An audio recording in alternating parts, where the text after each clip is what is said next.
जेलरांना फाशी होत होती त्या दिवशी भगतसिंग व्यायाम करत बसले. ज्या दिवशी फाशी त्या दिवशी व्यायाम. जेलरला आश्चर्य वाटलं. जेलरनं विचारलं, काय हो भगतसिंग, तुम्हाला माहित नाही तुम्हालाच फाशी होणार आहे?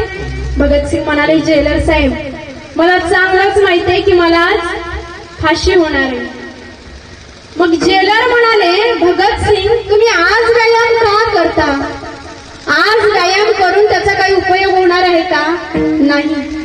त्यावेळेस भगतसिंगांनी फार सुंदर उत्तर दिलं. भगतसिंग म्हणतात, जेलर साहेब, त्याचं काय ना, मी जेव्हा छोटा होतो, मी जेव्हा लहान होतो, तेव्हा माझी आई देवपूजा करायची. आई देवपूजा करायची आणि मला बागेत फुलं आणायला पाठवायची. मीही बागेतली सगळी फुलं घेऊन यायचो, आईच्या जवळ द्यायचो.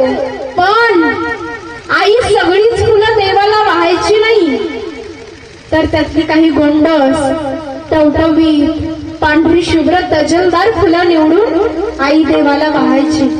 तेव्हा मला कळालं की सुकलेल्या फुलांना देवाजवळ जागा नाही, तर चांगल्या गोंडस टवटवीत फुलांनाच देव जवळ घेतो.